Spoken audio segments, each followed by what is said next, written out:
लाभासाठी प्रत्येकाला झगडावं लागतं, मात्र संकटे चालून येतात, अशा अर्थाची एक म्हण आहे. नमस्कार, मी सुभाष सुतार, लोकसंवादमध्ये आपलं स्वागत आहे. आणि सध्या एका पुस्तकानं अगदी देशभर धुमाकूळ घातलेला आहे आणि त्या पुस्तकाचं नाव आहे मॅडम कमिशनर.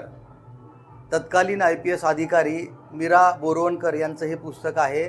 या पुस्तकामध्ये एकूण जे कंटेंट्स आहेत ते आहेत जवळपास 32-33 आणि त्यामध्ये जे 3 प्रकरणं आहेत त्या 3 प्रकरणामुळं राज्याचे उपमुख्यमंत्री अजितदादा पवार हे अडचणीत आलेले आहेत.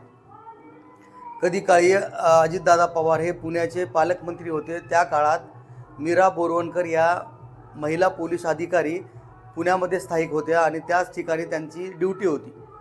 तर त्या काळातलं हे प्रकरण आहे. मात्र आता एकूणच देशभर जो नवरात्र उत्सव सुरू आहे, आदिशक्ती मायाशक्तीचा जागर सुरू आहे आणि असा जागर भक्तिमय वातावरणामध्ये सुरू असताना अजितदादा पवार यांना एका आदिशक्तीने घेरले की काय, अशी आता चर्चा राजकीय व्यासपीठावर सुरू आहे. तर प्रकरण नेमकं काय आहे, तर या पुस्तकामध्ये जे 3 प्रकरणं आहेत त्यामध्ये पहिलं जे आहे, मला वाटतं 18वं प्रकरण आहे ते द मिनिस्टर नावाचं.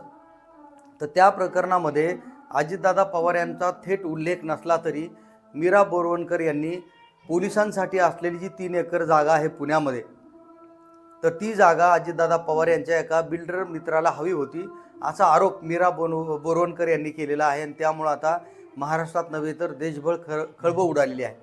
तर या जे प्रकरण आहे हे काल दिवसभर आपण अनेक वर्तमानपत्रात वाचलं पाहिलं. तर यामध्ये 2-3 गोष्टी महत्त्वाच्या आहेत.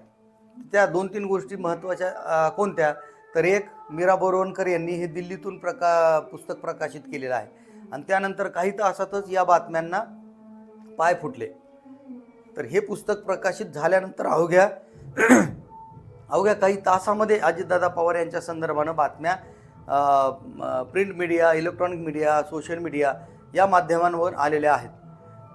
तर या अर्थानं म्हणजे दिल्लीतून हे जर पुस्तक प्रकाशित झालेलं असेल आणि मीरा बोरवणकर यांनी त्या पुस्तकामध्ये अजितदादा पवार यांचा उल्लेख केलेला असेल, तर हे संशयाला जागा घेण्याचं प्रकरण आहे.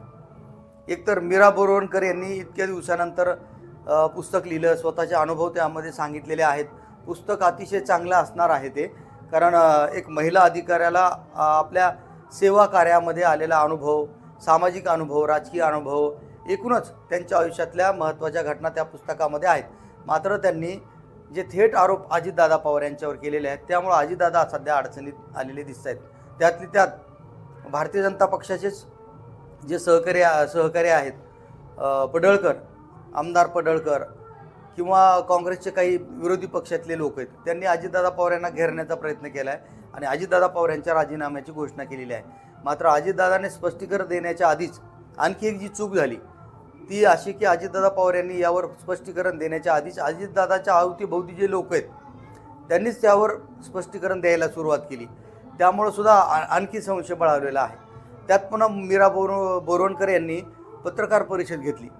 त्यामुळं आता अजितदादा यांच्यावरचे जे आरोप आहेत त्यांना आता स्वतःच अजितदादा यांनी उत्तर देणं महत्त्वाचं राहणार आहे.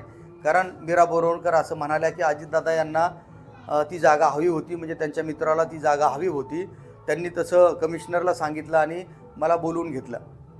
आमच्यामध्ये जो डायलॉग झाला, संवाद झाला, त्यामध्ये मी त्यांना स्पष्ट सांगितलं की ही जागा पोलिसांच्या हितासाठी वापरात येणारी आहे, त्यामुळं या जागेचा आग्रह करू नये. त्यानंतर अजितदादा यांना राग आला आणि त्यांनी काही कागदपत्र भिरकावल्याचा मीरा बोरवणकर यांचा आरोप आहे. त्याचबरोबर ही जागा अजितदादा यांच्या बिल्डरला हवी होती म्हणून माझ्यावर दबाव टाकण्याचा प्रयत्न झाला, मात्र मी त्या दबावाला भिले नाही. त्यामुळे मला पुढे अनेक अडचणीतून मार्ग काढावा लागला. माझ्या ज्या काही महत्त्वाच्या पोस्टिंग्स होत्या अधिकारातल्या, त्या पोस्टिंग मला मिळाल्या नाहीत, असं सुद्धा मीरा बोरवणकर यांनी सांगितलेलं आहे. त्यामुळं अजितदादासारखा एक प्रशासनातला एक चांगला वचक असलेला नेता अडचणीत आलेला आहे. आता अजितदादा हे या आरोपांना कसं उत्तर देतात हे पाहणं महत्त्वाचं आहे. पण उपमुख्यमंत्री देवेंद्र फडणवीस यांनी सुद्धा आळीमिळी गुपचिळी असंच धोरण स्वीकारल्याचे दिसतंय. त्यांना पत्रकारांनी विचारलं, ते असं म्हणाले की मीरा बोरवणकर यांचं जे पुस्तक आहे ते मी काही वाचलेलं नाही, एवढंच बोलून त्यांनी काढता पाय घेतला. याचा अर्थ असा आहे की त्या काळातलं हे प्रकरण अगदी एका स्वच्छ प्रतिमेच्या अधिकाऱ्यानं मांडल्यामुळं अजितदादांना आता नेमकी काय भूमिका घ्यावी हे कळत नसणार आहे आणि त्यामुळंच त्यांचे काही सहकारी त्यांच्या मदतीला धावून आल्याचं दिसतंय. मात्र प्रमुख जे नेते आहेत, समजा महाराष्ट्राचे मुख्यमंत्री, महाराष्ट्राचे उपमुख्यमंत्री, या दोघांनी अजून त्यावर प्रतिक्रिया द्यायला अजून ते काही पुढं आलेले दिसत नाहीत. त्यामुळं या प्रकरणातलं जे गांभीर्य आहे ते अधिक वाढताना दिसतंय.